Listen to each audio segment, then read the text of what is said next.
Hello, തണുപ്പത്തും മഴയത്തൊക്കെ കുടിക്കാൻ പറ്റിയ ഒരു സൂപ്പിൻ്റെ റെസിപ്പി നോക്കാം.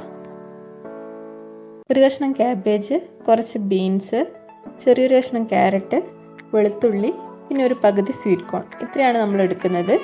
സ്വീറ്റ് കോൺ ഇതുപോലെ അടർത്തിയെടുക്കുക. ഇതൊരു ഏകദേശം ഒരു ബൗള് വരും, ഒരു കപ്പ് വരും. ഇനി ബീൻസ് ചെറുതായി അരിഞ്ഞെടുക്കണം. ക്യാരറ്റും നന്നായിട്ട് കൊത്തി അരിഞ്ഞെടുക്കുക. ഇനി ക്യാബേജും നല്ല നേരിയ കഷ്ണങ്ങളാക്കി അരിഞ്ഞെടുക്കുക. കൂടുതൽ വേണ്ട ചെറിയൊരു കഷ്ണം ചേർത്താൽ മതി. കൂടുതലായി കഴിഞ്ഞാൽ ആ ക്യാബേജിൻ്റെ ടേസ്റ്റ് വരും കൂടുതലായിട്ട്. അപ്പോൾ പകുതി മാത്രമേ എടുത്തിട്ടുള്ളൂ. ഇനി വെളുത്തുള്ളി നന്നായിട്ട് കൊത്തി അരിഞ്ഞെടുക്കാം. അപ്പോൾ വെജിറ്റബിൾസൊക്കെ ഇപ്പോൾ ഇവിടെ റെഡി ആയിട്ടുണ്ട്. ഇനി ഇത് ഉണ്ടാക്കാൻ തുടങ്ങാം. കുക്കറിലേക്ക് ആദ്യം ബട്ടർ ഒഴിക്കാം. ഒന്ന് ചൂടായി വരുമ്പോൾ അതിലേക്ക് വെളുത്തുള്ളി അരിഞ്ഞ് ചേർക്കാം. വെളുത്തുള്ളി ഒന്ന് നന്നായിട്ട് ഇളക്കി കൊടുക്കുക. ഇനി ഇതിലേക്ക് ബാക്കിയുള്ള വെജിറ്റബിൾസ് ചേർത്ത് കൊടുക്കാം. നന്നായിട്ടൊന്ന് ഇളക്കിയെടുക്കുക. ഇനി സ്വീറ്റ് കോൺ ചേർത്ത് കൊടുക്കാം. സ്വീറ്റ് കോൺ എല്ലാം ചേർക്കുന്നില്ല, ഒരു 3 ടേബിൾ സ്പൂൺ എങ്കിലും മാറ്റി വെച്ചിട്ട് ബാക്കിയുള്ളത് ചേർത്ത് കൊടുത്ത് നന്നായിട്ടൊന്ന് ഇളക്കിയെടുക്കുക.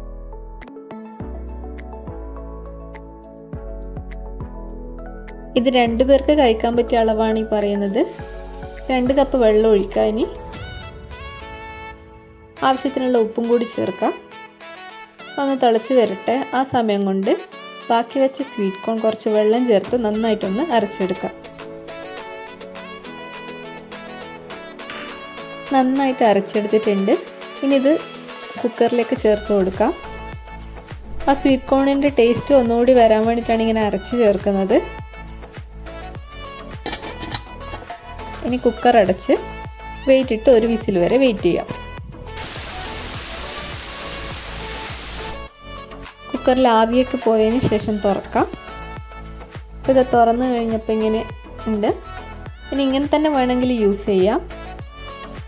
ഒന്ന് ഇളക്കിയെടുത്ത് യൂസ് ചെയ്യാം. ഇത് കുറച്ച് ലൂസായിട്ടാണ് ഉണ്ടാവുക. കുറച്ച് കട്ടി വേണമെന്നുണ്ടെങ്കിൽ കോൺഫ്ലോർ കുറച്ച് വെള്ളത്തിൽ കലക്കി ഇതിൽ ചേർത്ത് ഒന്ന് തിളപ്പിച്ചെടുക്കാം. ഞാനിവിടെ കോൺഫ്ലോർ ചേർക്കുന്നുണ്ട്. ഇപ്പോൾ ഫ്ലെയിം ഓൺ ചെയ്തിട്ടാണുള്ളത്. കോൺഫ്ലോർ കുറച്ച് വെള്ളത്തിൽ നന്നായിട്ട് കലക്കിയെടുക്കാം. ചെറുതായി തിളയൊക്കെ വന്ന് തുടങ്ങിയിട്ടുണ്ട്. ഇനി ഇതിലേക്ക് കുരുമുളക് ഇട്ട് കൊടുക്കാം. ആവശ്യത്തിനുള്ള കുരുമുളക് ഇട്ട് കൊടുത്ത് നന്നായിട്ടൊന്ന് ഇളക്കുക. കോൺഫ്ലോറും കൂടി ചേർത്ത് നന്നായി തിളച്ചൊരു 2 മിനിറ്റ് കഴിയുമ്പോഴത്തേക്കും നമുക്ക് വേണ്ട കൺസിസ്റ്റൻസിയിലായി കിട്ടും.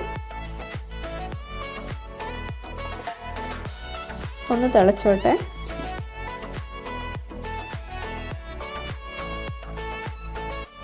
സൂപ്പിന് പറ്റിയ ഒരു കൺസിസ്റ്റൻസി ആയിട്ടുണ്ട്.